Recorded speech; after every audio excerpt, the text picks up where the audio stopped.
Welcome to Talking Giants, presented by SeatGeek. I'm your host, Bobby Skinner, here with my co-host, Justin Pennick.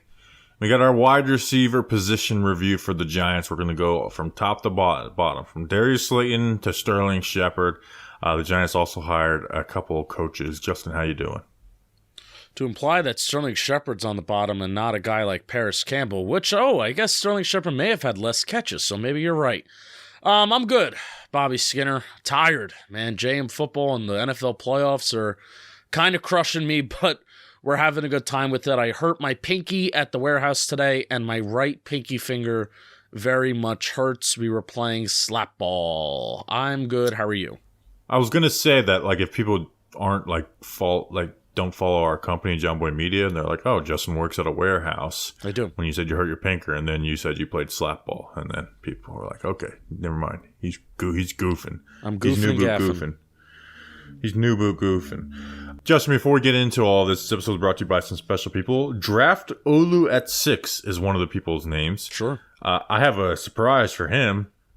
First draft film breakdown is Olu next week, coming out on Thursday. JM football. Ron Giannatino Jr., he's a Tommy DeVito fan. Connor, just Connor. But a lot of just first name entries. And then Brady Heslin. Tom Brady has been a good quarterback, but now he's not. Justin, who are these people? Oh, these wonderful people went to patreon.com/talkofgiants. $2 a month plus some of the tiers. You get to hang out with us live while we record the shows. Bobby Skinner will send you some stickers in the mail. Plus, there's some shirt raffles. Did you note that the Tommy Cutlet shirts is our best-selling shirt ever, more than Day-Balls of Steel? And then even those New York football sweatshirts even did better, and the shirts did better than Media Some Clowns, which is kind of crazy. So patreon.com/talkofgiants, you can get some shirts. Bobby Skinner sent you some stickers, and like I said, you can hang out with us while we watch the shows as well. I forgot Brian McGrath, who I think signed up twice, so I'm sorry about that, Brian, unless he just wanted to give $20 a month in the World Beater tier. There's McGrath Park down the street, so maybe that's where he knows me from. All right, Justin, the Giants hired a running back coach. They've been a lot of running back coaches. They signed Burton Burns from Alabama in 2020. He lasted 2 years, even though Jody Wright kind of took over when Burton Burns was dealing with some health issues. Jody Wright, by the way, got a head coaching job at Murray State. He's a friend of the show. Yeah. And then they brought in DeAndre Carter, who's now with the Colts. Jeff Nixon now with the Syracuse as the offensive coordinator. And now they hired Joel Thomas, the Saints running back coach. He's been their running back coach for a long time, from 2015 to 2023. That's a long tenure in one spot. Which makes you wonder why he's doing the lateral move now, whether it's lateral move. That's strange. With Dennis Allen or whatever. He obviously had a home there. Before that was in college as a running back coach with Arkansas, Washington, he was an assistant offensive coach too, Purdue, and then Idaho and Louisville in the early 2000s. So running back coach is probably the hardest to figure out information about, because it just kind of, you're the running back coach. You're teaching the same principles for the most part. But did have a part of the Alvin Kamara drafting and developing him as a receiver. The Saints rushing game hasn't been efficient over the last few years, but if you go before that, it was a really great 1-2 combo with Mark Ingram and Alvin Kamara. So who do you give blame and who do you give issues with? Also, the one thing of note that I thought was kind of interesting is the only top 30 running back the Giants had last year coming for a draft visit was Kendre Miller out of TCU, and the Saints drafted him. So maybe that there was some alignment of philosophies on running backs with that. I really liked Kendre Miller too, and you said that he's been the running back coach since 2015? Yeah. That's Alvin Kamara's entire career. He's been a Saint since 2017. Kamara's a 5-time Pro Bowler. Hasn't been a Pro Bowler the last 2 years, but even Alvin Kamara, not efficient. But the one thing that I'm really interested to see, Bobby, is maybe how do some of our running backs evolve as receivers? That'll be the one thing that's really interesting, because I think they have guys coming out of the backfield, every year for the Saints, and especially Alvin Kamara. That's still a very, very impressive part of his game. I think he had 75 catches this year. So we'll see. Running back coach. Nice.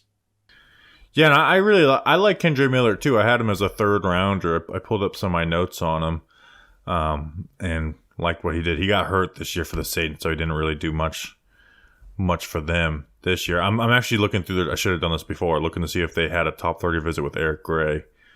They did with a few other. I'm seeing the Saints. They had Deonte Banks in for a top 30 visit. Jalin Hyatt. Nope, I didn't see Eric Gray one. So again, I don't have a ton of information on him. And so I mean that it is what it is with there. Pretty interesting to see who the Giants have at running back this year. They also brought another bald coach. I think coaches are just bald. It's a stressful position. This was a theme with Joe Judge too. It was a theme, all the coaches are bald. Maybe I think just coaches are bald. Yeah, like they work too long of hours, and they're bald. And no track record of working with Brian Daboll ever, right? No track record with anybody on this staff? coaching staff. Okay, cool. You know, I mean, his only stint in the NFL is the Saints, and we don't have anybody with ties there. Now, I don't want to go searching for positive talking points, but in the midst of, you know, all the talking points of, hey, Brian Daboll's a little tough to work with, the fact that somebody left the Saints and continuity and very much knew his role and did a lateral jump to the New York Giants, that doesn't make me feel bad. Not going to say it makes me feel good, but doesn't make me feel bad. The only bad thing is that when we hired Burton Burns from Alabama, Mark Ingram tweeted, "This is the best running back coach I've ever had." So I hope that Joel Thomas is the second best running back coach he's ever had. Well, Mark Ingram was very much more successful at Alabama. I mean, this is no shot at Mark Ingram. Very good running back, good NFL career, but very much more successful. Literally won a Heisman at Alabama. So, yeah, first Heisman winner at Alabama. Also, he coached Alvin Kamara. Do you remember when we were hanging out with Alvin Kamara at Daytona? I do. There was a lot of your family members plus myself in the same room as Alvin Kamara, and I mean, should I tell the story of what I find to be so insane? I think we've hit the statute of limitations on this. I couldn't believe it. I was a third party outsider of Bobby Skinner and his family having a conversation of. It was like a mini bachelor party for my brother. For no reason, by the way. Alvin Kamara did nothing to us. He wasn't doing nothing. Bobby and his family were just like, we could take him on, like just fighting him.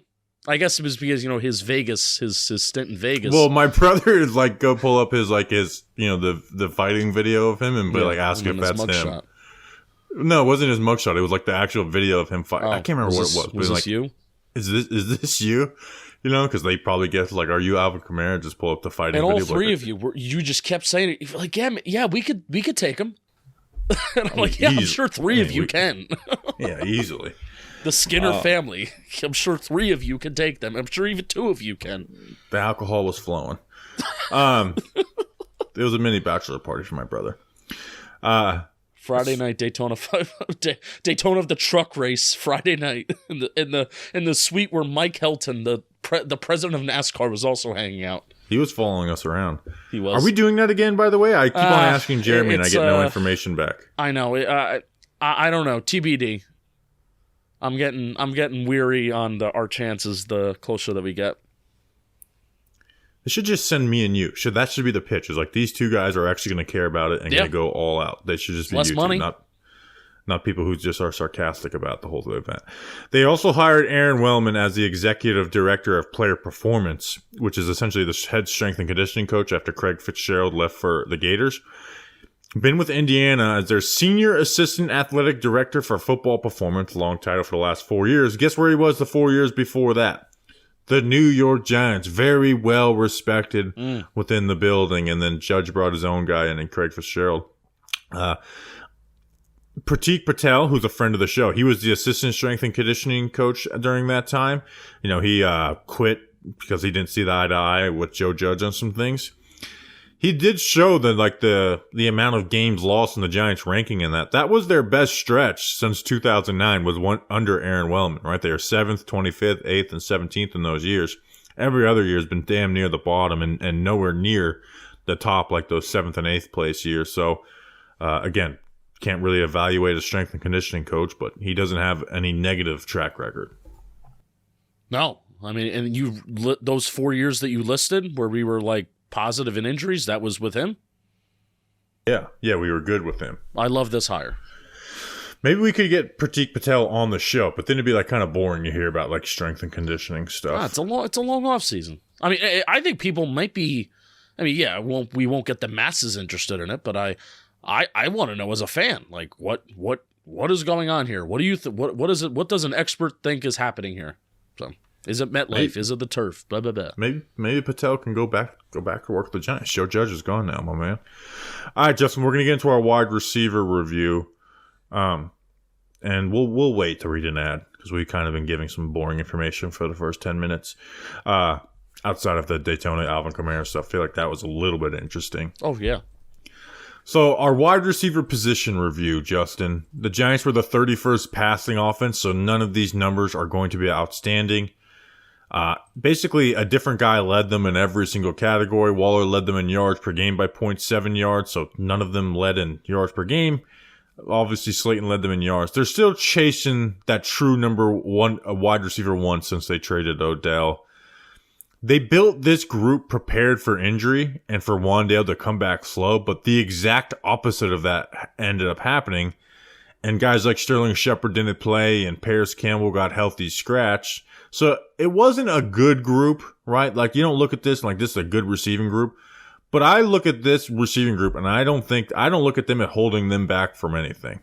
You know, in fact, it was probably their best position group outside of, running back with Saquon Barkley on the offense. Now, it was a bad offense, so that's not saying much. But, in 2022, the wide receivers stopped the Giants from being able to do certain things. This year, that wasn't the case. No, I totally 100% agree with you. And it still is a little depressing, man, looking at some of these numbers and some of the production, but I wouldn't say that it's the wide receivers' fault, and specifically the guys that we have on here. We still do need a number one. I want to do a little trivia for you because I went through all 32 NFL teams. Wan'Dale Robinson led the Giants in catches this year with 60, and he also led Giants wide receivers in catches this year with 60. There were 3 other NFL teams that their number one wide receiver, this does not include running backs or tight ends, that their number one wide receiver did not get 60 catches this year. Can you name me those 3 NFL teams? So the Patriots are an easy Correct. one. The Jets aren't one because of Garrett Wilson. Mm-hmm. You know what? I'm going to say that. Did Hopkins get 60? Yes, he did. Okay. He had 75.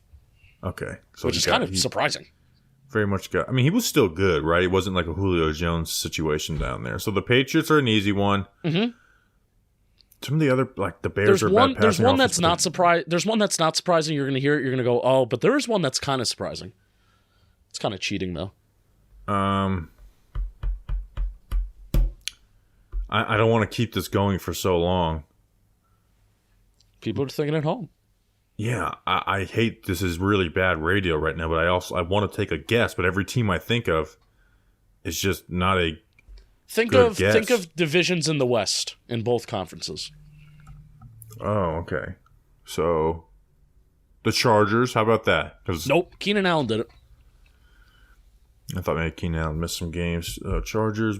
Oh, Broncos, because Cortland Sutton didn't have a lot of catches. That's one. He had 59, so that's kind of cheating. Yeah, he had the same amount of yards as Darius Slayton. And then so that means the NFC West 49ers definitely had one. The Seahawks definitely had one. The Rams definitely had one.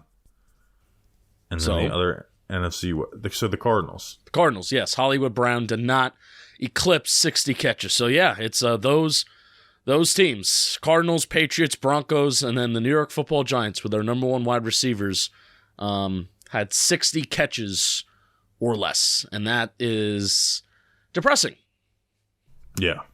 So, and again, now you add a wide receiver one to this group and it looks a lot better, right? Where it's like you're talking about how do you get certain guys playing time. So, but we'll start at top with Mr. Consistency. Can I pause you for a second? How do you define wide receiver one? Like, are we talking like stud at the top of the draft? Are we talking stud maybe in free agency if they want to go out, or a trade? Or if they very rarely get the free agency, but they do get traded. if they continue, free agency, signing a wide receiver, big-time wide receiver in free agency, I'm sure still scares a lot of people. They just don't get there. Right.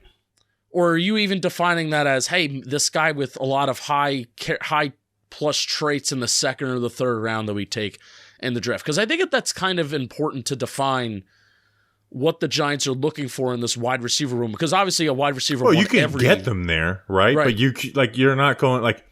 I mean, you look at some of the best receivers in the NFL; they were drafted in the second round. You know, we think about that 2019 class. You had, DK, Terry McLaurin, and AJ Brown. None of them were drafted in the first round.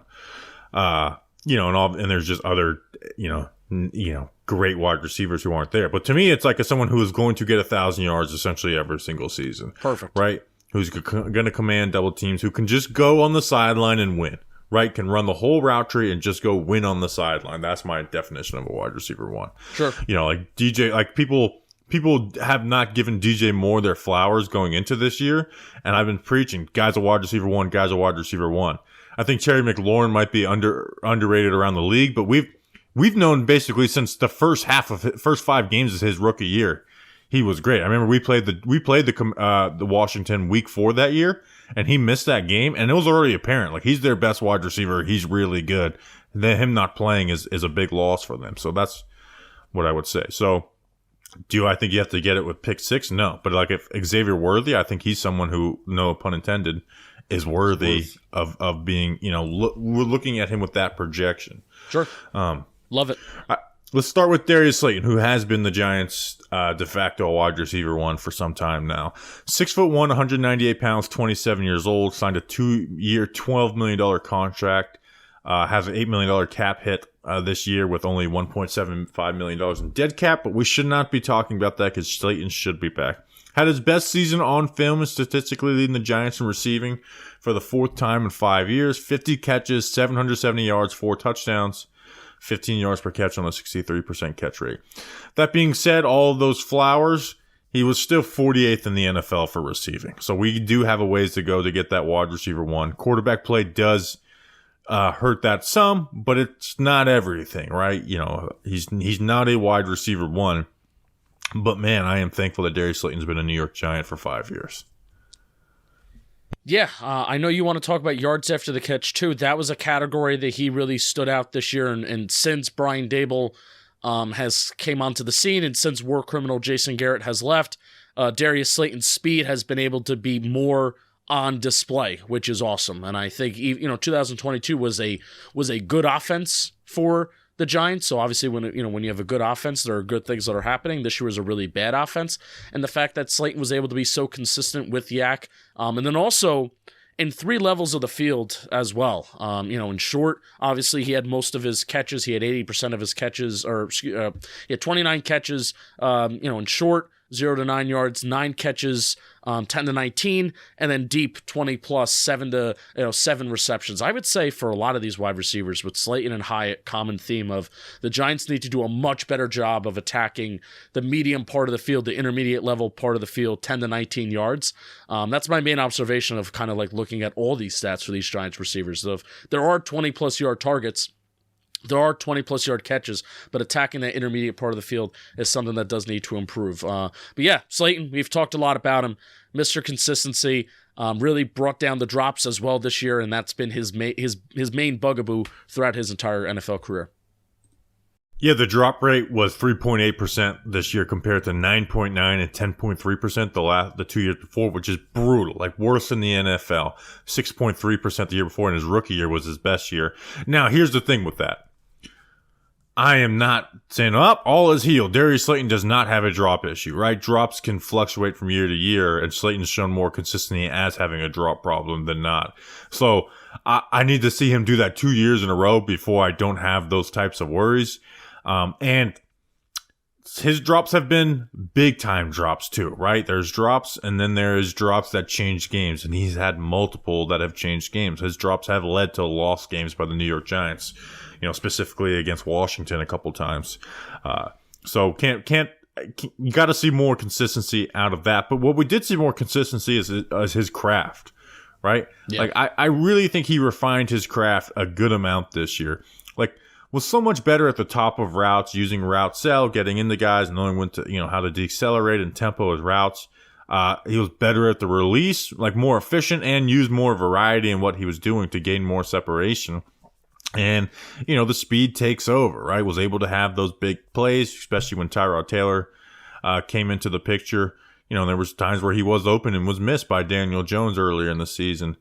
And, using him in those crossers, you mentioned the yak stuff. I mean, he was 10th in yaks per catch this year, which is back-to-back years with good numbers, 6 last year.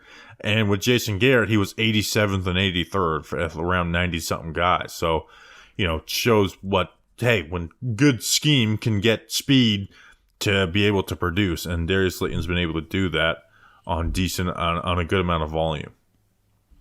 I believe this year, I think in 2021, it was 3 yards, but that was more limited. He didn't lead the team in receiving that year. So out of all years that he's led the Giants in receiving, so 2019, 2020, 2022, and 2023, this was his best career year in wide receiver separation, according to Next Gen, where in previous years it's been like 1.7 and closer to 2.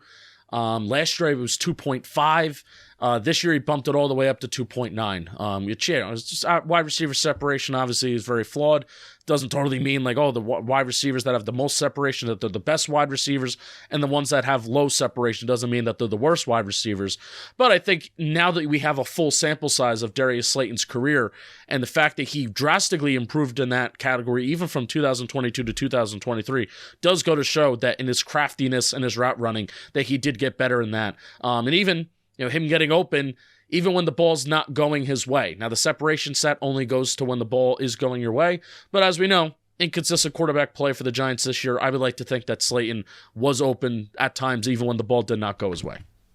Yeah, whenever you get to face a good or like a bad corner this year, it was like, okay, he is going to be able to cook these guys.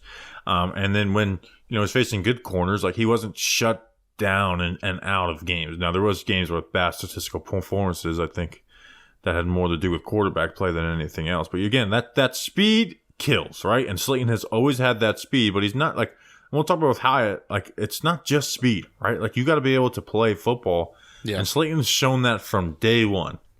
From, his first game versus the Tampa Bay Bucks, week 3, 2019, he showed that he can use his speed to create big plays. And he's been their wide receiver 1 every year except for 2021, where it was Kenny Golladay. Yeah, where he's been the number 1 threat in the offense, and has gotten the respect of other teams' coverages, right? And I think Jalin Hyatt this year helped him a little bit too, where there was another speed threat on the other side, and honestly, a more of a speed threat where they weren't able to just play single high, stack the box, and shade the safety to Darius Slayton. They weren't able to do that, and it allowed him to do a lot more as a receiver. Yeah. What's funny? A lot of Jalin Hyatt's production came from the outside right. If we're looking at receiving direction, where you have between the numbers outside right and then outside left, a lot of Jalin Hyatt's production came from the outside right, where, if you have a righty quarterback, it's on their side. And a lot of Darius Slayton's production, he didn't even get a single target of 20-plus yards on the outside right. Between the numbers, he was 1 for 1, 80 yards, 1 touchdown. I guess they're counting the Philadelphia touchdown as between the numbers, where he caught that. Yeah, because I think that was a post route, right? And then 3 for 7 on the outside left with 140 yards, 2 touchdowns, 129.5 QB rating. So they do a weird job of those little things, because he had 7 20-plus yard catches, but on there it doesn't show as much. So I don't know how exactly they track that. Yeah. Because there's some weird discrepancies there. All right, Justin, you want to talk about the next guy? Yeah. Who do you want to talk about next? I mean, it's got to be the leader in receptions, Wan'Dale Robinson. Yeah, for sure. 5'8", 185 pounds, second rounder at Kentucky. 60 catches, led the team, 525 yards, 1 touchdown, plus 87 yards on the ground and a touchdown. Justin, Wan'Dale will always be a limited player, but he's developing into his ceiling faster than expected, especially coming off of the torn ACL. He was a bad route runner at Kentucky. Just not a good route runner at all. He would jump into breaks, he would round it, there was no sell, and then, the lack of catch radius hurt him, and he I mean, you saw it instantly. That 49ers game, he came in, and you're like, these are nice, crisp routes. Now, he's running them in the short area of the field because of, he's a slot only 5'8", 1 percentile arm length guy, but he's closer to his ceiling than I expected him to be this season. Yeah, and I even went back to, I wanted to look at the advanced game log for Wan'Dale Robinson because his average depth of target was less than what it was in 2022, which really did surprise me. But think of some of the games in which he was most impactful. The Green Bay game, his average depth of target was 10. That is double what it was in 15 games this year at 5.3. The final game of the year, the win against Philadelphia, where he had 5 catches, 6 targets, 85 yards. His average depth of target was 11.5. Now, those 2 games are a little bit of outliers where you have, some other games where he was impactful, like Buffalo, where he had an average depth of target of 4.8. But, he had a yards after catch per reception of 3 yards after that game. So, that was an 8 for 8, 62 yard game for him. So he's doing it in multiple ways. And I think that was the impressive part about Wan'Dale's years. That, there may be some games where the game plan is let's get him some manufactured targets, but then there's also some games where, hey, we could target him deeper down the field, and he can be serviceable, and he can be there too. So that was the most impressive part about his years, that he wasn't just this check down guy, manufactured guy, and also he also had 9 rushing attempts for 87 yards. A touchdown and 4 first downs on those 9 attempts, 8.3 yards before contact. So I'm going to be a big hey, Wan'Dale Robinson, second year off the ACL, faster, quicker. I want 15 plus rushing attempts. If Wan'Dale is going to be good, I want 15 plus rushing attempts for Wan'Dale next year. That's an awesome way to get some big plays.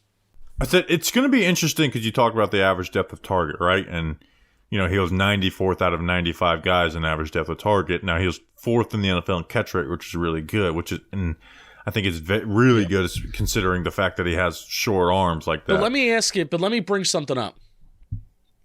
The Miami game, the offense was totally broken, right? I mean, the offensive line's broken, everything's broken. The Saints game, where you have Tommy DeVito, that was an average depth of target for Wan'Dale of 1.3. Miami was 2.3. The Patriots, another Tommy DeVito game. The offense is broken, right? You win 10-7. That's 2.6 yards. The Seattle game, Daniel Jones is taking sack after sack after sack. That was a 2.7 yard average depth of target game. The Jets game, the offense is totally broken. That's an average depth of target game of 3 yards. Now, the only game where, hey, they were explosive in the first Washington 14-7 win. They had an explosive first half. Average depth of target of 3 yards, but only 1 catch on 2 targets for 22 yards. So there are going to be games next year where Wan'Dale will have an average depth of target of 3 against the Rams. 6 catches, 9 targets, 55 yards. He had an average depth of target of 3.2. I do think there are going to be games where the game plan will be, Wan'Dale Robinson, if you're going to be involved, you will be a check down guy. But a lot of the games this year, and I'm happy to see the stats kind of match the eye test. A lot of the games this year, I think Wan'Dale was the victim of the low average depth of target because the offense was broken. Does that make sense? Do you agree? So I was going to ask, how much would different quarterback play, who's, making more play, outside the pocket, help? But, he was very low in that range last year, too, right? He was one of the bottom 10 guys last year. Yeah.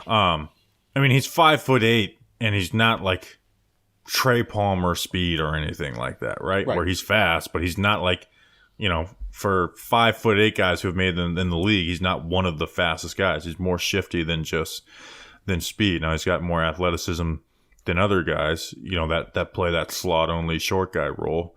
But it'd be interesting to see if they could find, and they have tried, right? They've tried to almost leak him out into find some holes in the zone. But he's always going to be, he's 1 percentile size. He's as small as they possibly get.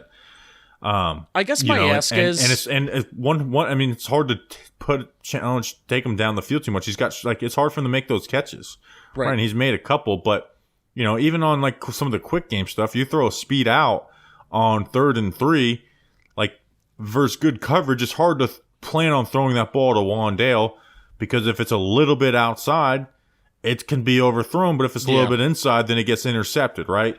So he's got to be, like Cole Beasley, which I want to talk about Beasley in a second, really get like open on those types of plays to make it easier for his quarterback. I guess my ask is something a little bit in between, because you have the fourth highest average depth of target game for Wan'Dale was the Raiders game, where he had 4 catches on 5 targets, 35 yards, and a touchdown. That was a 5.6 average depth of target game. And then you have to go all the way up to Philly, the first Philly game on Christmas. 9.6 average depth of target, 3 catches, 7 targets, 16 yards. So there's very few in between. It's either 5.6, which is right near his average of 5.3, or it's way less. I guess I'm asking for something in between, something of 6, 7. And also, another thing that did impress me about Wan'Dale's year, I guess we're obsessing over average depth of target a little bit. Something that really did impress me about Wan'Dale's year for his size is that he had 11 of his missed tackles forced, according to PFF, all came within the short or behind the line of scrimmage range. One of them forced behind the line of scrimmage on 11 targets and 11 catches, and then 10 missed tackles forced on 43 of his receptions on the year. So we did not see a Wan'Dale Robinson last year that could actually make guys miss and force those missed tackles. I believe he only had 1 broken tackle in 2022. And again, I'm really excited to see now that he has a full season to rehab the knee, plus he can get better with strength and quickness and not just rehabbing his knee. I'm excited to see what he can do even as a short target. What do you think the Wan'Dale ceiling is? Because I go back, I look at Cole Beasley and what he's done in the NFL, and it maxes out at like, 65 to 75 catches and 900 at like 50 yards. And that's, I think that's fine. I think that's where we're at with Wan'Dale, right? Like, he may get a year of 1,000 yards, but I don't think he'll ever, put together 2 in a row like that. It's just, I think he should watch Cole Beasley film and how Cole Beasley got open. And maybe Beasley helped these cats out more than we realized when he was here. But if I was Wan'Dale Robinson, I would be studying and watching Cole Beasley, not just because he thrived in the Brian Dable system, but just how he's able to separate and win at that size. Yeah. And it's about being reliable for your quarterback and a trust target, because, it's still, Wan'Dale still got growth to go when he's playing man coverage, because he can't just get slightly open because of his size. He's got to get really open for the quarterback to be trusted. And according to the numbers, he did. Obviously you watched the film, but according to the numbers, and this is something that we cited, in the middle of the year, against single man coverage, Wan'Dale Robinson was the most open receiver in the NFL. And that's not exaggeration. That was, there's next gen stats, and they wear these player tracking chips for a reason. But talking about what his ceiling is, he played 15 games last year versus 6, but yards per game was 2.8 yards less than what it was in 2022, and receptions per game was the same. 2022 it was 3.8, and 2023 it was 4. But I think the way in which Wan'Dale Robinson went about his season, how he made those catches, where he made those catches on the field at certain times, and in big moments too. That Packers game was so awesome. I think that's what gets you more excited, even though a lot of the stuff was the same if you pick it apart a little bit. And Wan'Dale Robinson's season, obviously feeling much better about him going into 2024 than we did going into 2023. Yeah, absolutely. He was my second vote for most improved. For Wan'Dale to reach his ceiling, he needs to be someone who we'd think of on third down. That's where we need to get with Wan'Dale. Where right now Wan'Dale's more like, hey, let's get the ball in his hands, type of guy. Where we're not thinking about Wan'Dale when the Giants are on at 3rd and 5, right? When you have Cole Beasley on your team in the past, when it's 3rd and 5, you're thinking about him. That's where I feel like Wan'Dale needs to get to really get to his ceiling. All right, why don't you talk to us about something else before we get into the next guy? Good point about Wan'Dale Robinson on certain downs. 28 catches on first down, 17 catches on second down, 13 catches on third down. Let's get some more catches on third down. Let's be a chain mover. Let's talk about the DraftKings Sportsbook. Oh boy, here we go. NFL playoffs and the DraftKings Sportsbook. They are an official betting partner of the NFL playoffs. They're bringing you an offer that'll help make the playoffs electrifying. New customers, you can bet just $5 on any game and get $200 instantly in bonus bets. You have to download the DraftKings Sportsbook app now and use code WORLD. That's right, WORLD. Talking Giants versus World. New customers can bet just $5 to get $200 instantly in bonus bets only on the DraftKings Sportsbook with code WORLD. The crown is yours. Gambling problem? Call 1-800-GAMBLER or visit www.1800gambler.net. In New York, call 877-8-HOPE-NY or text HOPE-NY 467-369. In Connecticut, help is available for problem gambling. Call 888-789-7777 or visit ccpg.org. Please play responsibly on behalf of Boot Hill Casino and Resort in Kansas. 21 plus, age varies by jurisdiction, void in Ontario. Bonus bets expire 168 hours after issuance. See dkng.com/football for eligibility and deposit restrictions, terms, and responsible gambling resources. Bobby Skinner, you'll be glad you did. You'll be glad you did. Let's talk about Jalin Hyatt, the rookie. 2023 third-round pick that Joe Shane traded up for and was willing to take in the second round if JMS had gotten drafted already. Had 23 catches, 373 yards, and 0 touchdowns as a rookie. So just 27 yards short of that 400 over-under number we put it at before the year. Led the team in yards per catch of 16.1. He was simply a deep pass or bust as a rookie, right? Which we kind of thought he was, and when we did our draft preview of Jalin Hyatt, Justin, I remember he was being talked about in the context as a first-rounder. And we're like, this is not a first-round wide receiver. And then we got in the third round, and we're like, this is sick. This is where you should be thrilled to get a Jalin Hyatt. And that's where I'm at right now, where I'm happy with Jalin Hyatt, but there obviously has to be a lot added to his game. Highest average depth of target in the NFL, guys with 40 targets, at 20.7 yards. And then had the second highest, target share of 20-plus yards. 45% of his targets were 20-plus yards down the field. He has a ton to get better at to be a really good wide receiver in the NFL, but he will always have value and also changes the way a defense plays you. Yeah, before I guess we talk about what Hyatt has to get better at, because there is stuff that he has to get better at. I do want to highlight, obviously, ignore the production, right? Ignore the numbers, ignore the stats, ignore how they were I think there are 10 games where he had 2 catches or less, a lot of games where he didn't have any catches. Look at the plays that he did make and tell me he is not an elite player. And I mean elite player. And hopefully this is not just me being a Giants fan homer. He is an elite player at getting open deep, tracking the ball deep, even in some contested catch situations. I think he's the best contested catch wide receiver on the team already, even better than Darius Slayton, and that's not Slayton's game at all. Definitely better than Hodgins, which it should be Hodgins' game, but it's not. The part of his game which he is good at, which is his deep receiving skills, he is already an elite player at. Do you agree or disagree? I disagree, because to get to elite at that, you have to get good at the other areas of the game for teams to play you in that way. Okay. I understand what you're saying. Even when they're not pressing him. This is the crazy thing. Teams don't press Jalin Hyatt, and the one time I think they really did was that Washington game, and he just beat beat those Washington corners on the sideline, and that resulted in some big plays.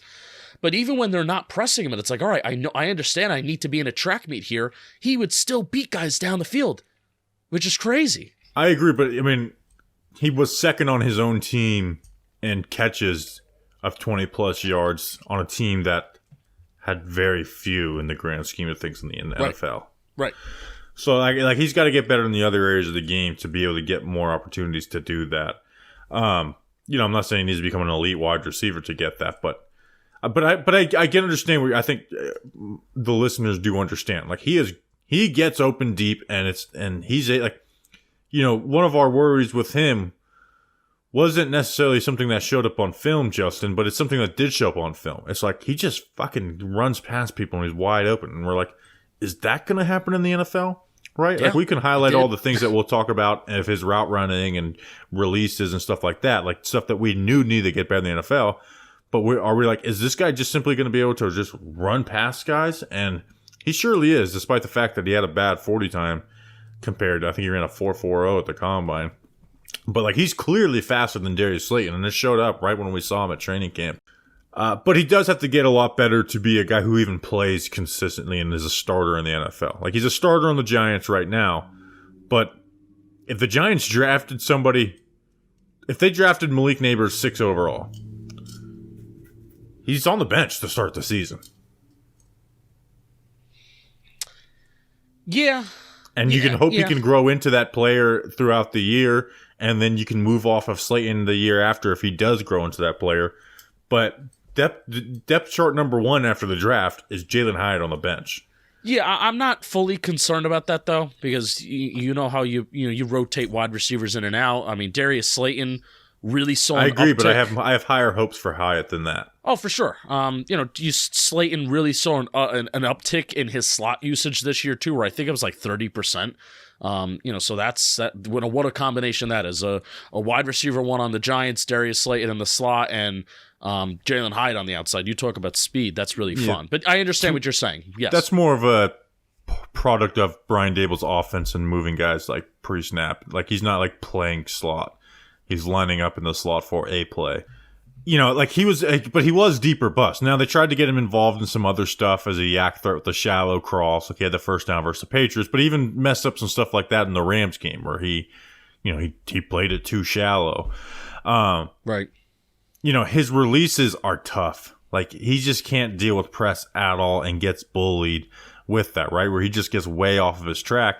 And there's also a lot of times where he takes the wrong side of the release. He'll release inside when he's supposed to release outside, and that's because of the way corners play him and can get physical with him. And you may say, hey, like there was a play even with DeVito, and I saw people getting DeVito criticism for this, where it's like, well, he should have thrown the ball to Jalin Hyatt here. It's like, yeah, well, Jalin Hyatt took an inside release and just eliminated 5 yards between him and the safety that's playing the middle of the field. And while this is a throw that can be made and like a better quarterback might make, you spooked your quarterback because you took an inside release on this where he's just moving off of this. The route running, they didn't ask him to do very much as a route runner this year. I do think he's going to get better at that, but to me, it starts at the beginning of the snap. It begins at the release, being able to get more, deal with some physicality.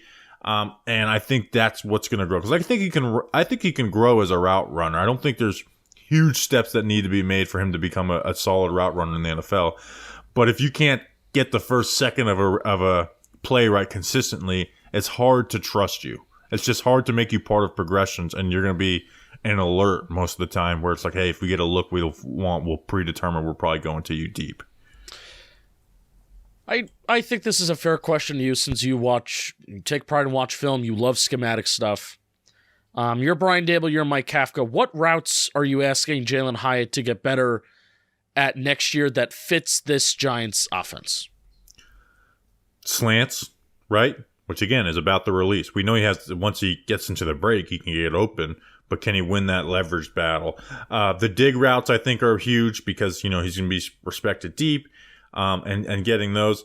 And then curl and out.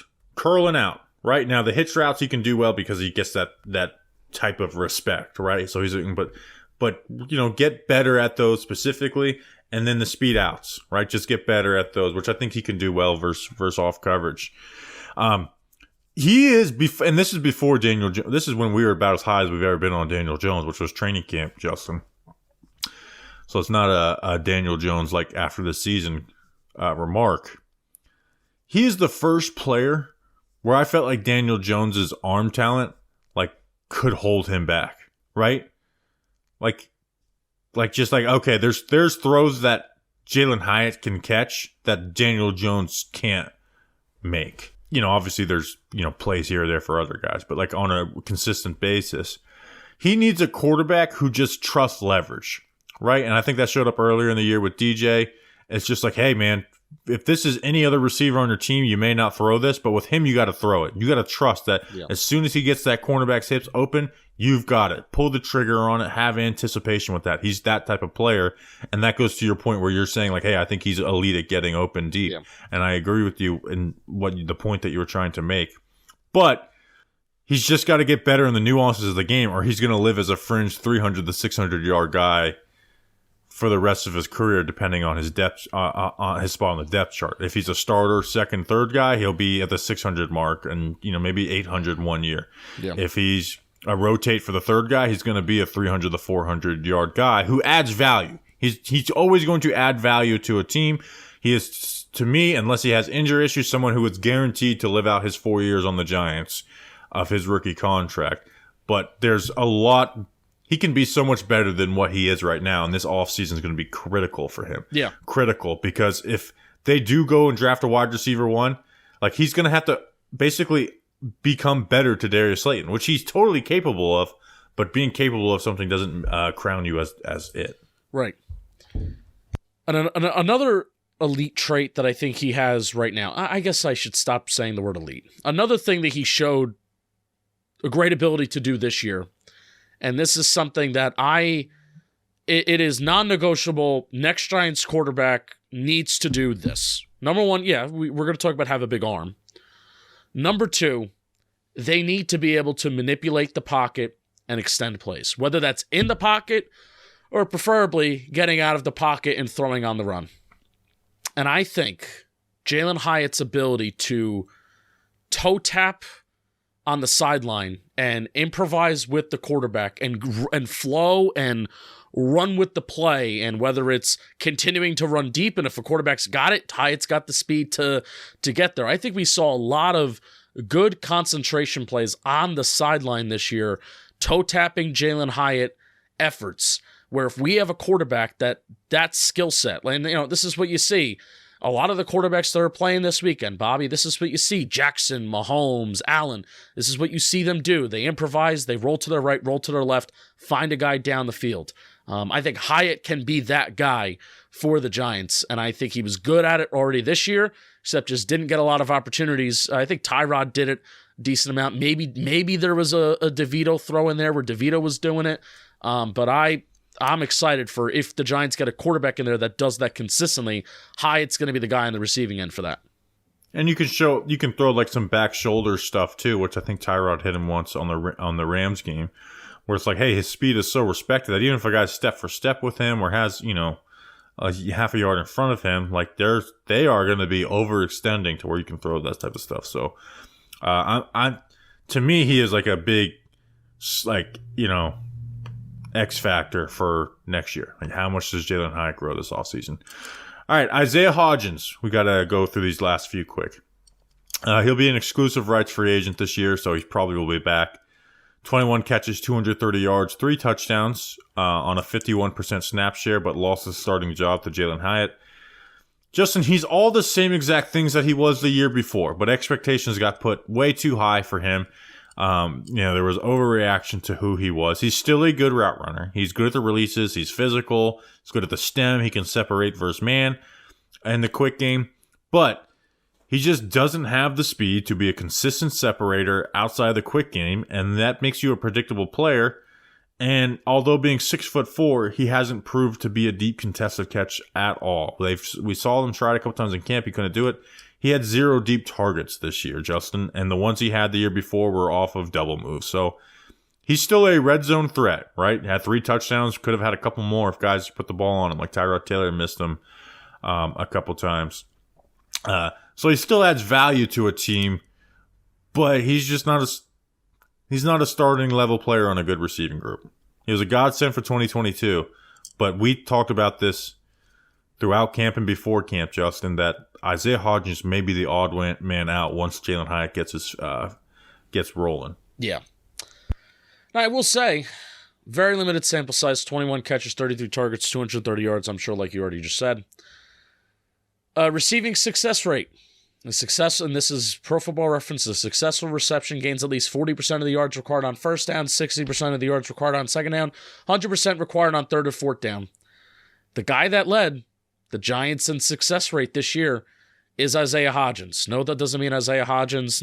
I don't think that means that he needs to be getting more targets, more plays, and more receptions. But what I think that shows is for the role that he plays, which is a red zone target, which, hey, if you catch a touchdown, that's a very successful play, right? 100% success rate if you catch a touchdown.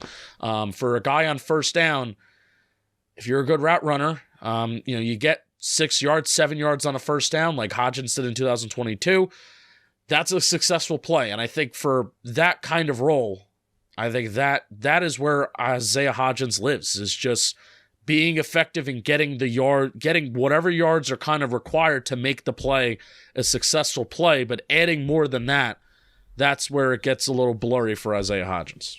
Yeah, he's just a 6'4" quick game receiver, which is crazy. Yeah, which is like it doesn't make sense, but that's what he is, right? Like I said, he's probably the best route runner on the team. Yeah. Right? Like his releases are good. He's the best at the stem. He just doesn't have the speed or, the lateral, like the agility to just be consistently good anywhere past 8 yards on the field, right? And that's why he's always going to have a low average depth of target. But in the red zone, that adds value.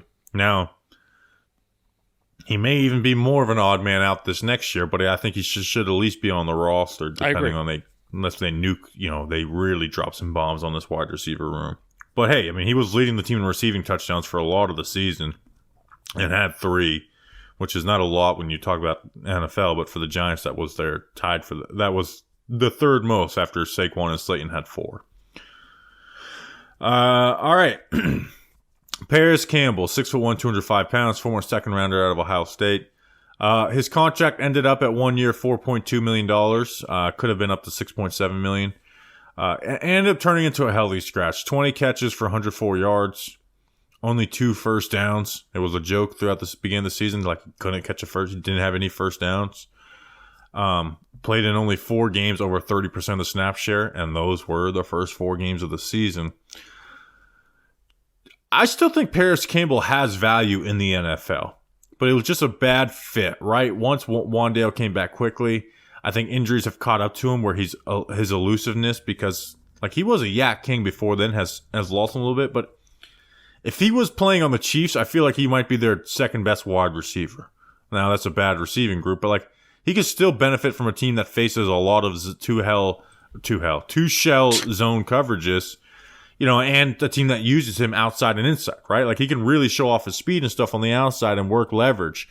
But in the slot, when teams are playing tight coverage, he's just not a good separator versus that, right? And we if there was someone whose stock dropped when we were at Lions camp, Justin, it was Parris Campbell. Oh, yeah. Because he was like, okay, this guy's not getting open at all on any type of quick routes. Yeah. Probably the player whose stock rose from the spring. And I'm like, I bought in. I was like, all right, cool. If we're throwing him the ball and if this is going to be the guy, then great. Like, let's rock and roll Parris Campbell in the slot. And man, how quickly he just became irrelevant. Like, I barely have anything to say on Parris Campbell. Like, the thing that will always stick out to me about Parris Campbell is just the first down watch. Just waiting for the first month of the season. When is he going to get that first down? That was the most significant part of his year. Yeah. It'll be interesting to see what happens for him next. Obviously, it's not going to be on the New York Giants. They started healthy scratching him to save $100,000 per game. So what's his final cap hit? Is it $5 million? $4.2 million. Okay.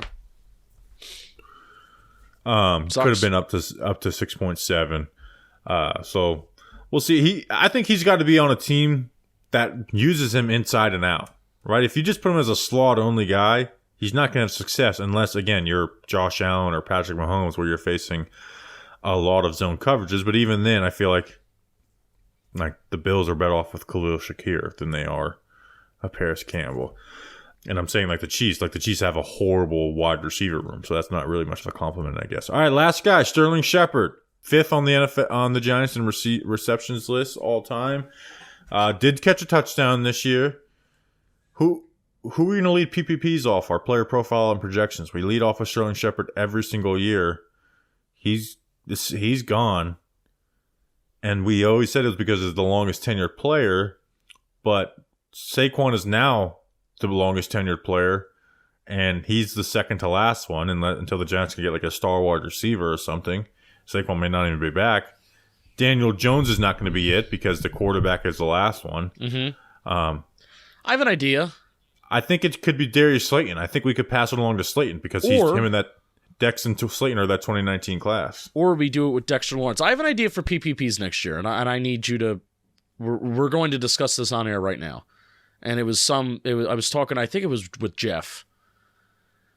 I think we should lead off. I think we should lead off with the most interesting player, regardless of whether it's offense or defense. So, like, for example, the Dexter Lawrence episode. We should do Dexter Lawrence first. I know this breaks tradition of doing offense and then defense. But who wants to listen to a Matt Breida, Dexter Lawrence PPP, and then we put Dexter Lawrence second? That's my idea. So then Dexter Lawrence is the first player that we lead off with next year. What do you think about that? Are you not for it? I don't like it off rip. It's something we can talk about. Here's the thing: is I put that schedule together with that kind of in mind. Like, the reason we put Dexter Lawrence with Matt Breida is like it's the last week of that. Like, we put Dexter Lawrence to kick off the last week. My point is that we put the defensive. If there is a defensive player that is more significant than the offensive player, we just talk about them first in the episode. That's the idea. So then, like, for example, Dexter Lawrence and backup running back Matt Breida, we start off by talking about Dexter Lawrence and not start off by talking about Matt Breida. I understand what you're saying. It just does break a 5-year tradition. It does break a tradition, but I think it's smart because I think that's what the people would want to hear. We'll see. Also, I mean, I don't get caught up on PPP views. Those are very much for, like, they're never going to be big view clickers besides Daniel Jones and. Oh, I do. Even just Daniel Jones and like young, and Daniel Jones and young promising wide receivers is basically what it is. I want 20,000 people listening to every PPP episode. But that's just not going to happen, though. Oh, yeah. And starting, like, it may happen, but it's not going to happen because we talk about Dexter Lawrence before Matt Breida on one episode. You never know. But anyways, who are we going to lead off with? I think Darius Slayton makes sense. He'll be one of the technically the second longest tenured player because he's the same class as DJ, but, the fourth longest tenured player because he was the third out of those guys drafted. That makes sense. Yeah, so I think Slayton might kick off player profiles. So it's a guy who we like a lot, but obviously not crowning as like the best. All right, that's an episode. We will see you guys when we see you. Plan is Tuesday, but hey, shit changes, especially when the Giants are looking for a defensive coordinator. Oh, by the way, our entire coaching staff is coaching all-star games. Mike Kafka is the head coach for the Shrine Bowl. Davis Webb is actually his offensive coordinator in that. Mike Adams, our assistant special teams coordinator, is a special teams coordinator for the Senior Bowl. And Shea Tierney is an offensive coordinator for the Senior Bowl. So we will see Shea Tierney and Mike Adams in a couple weeks. And we will see you guys when we see you. Until then, let's go Big Blue.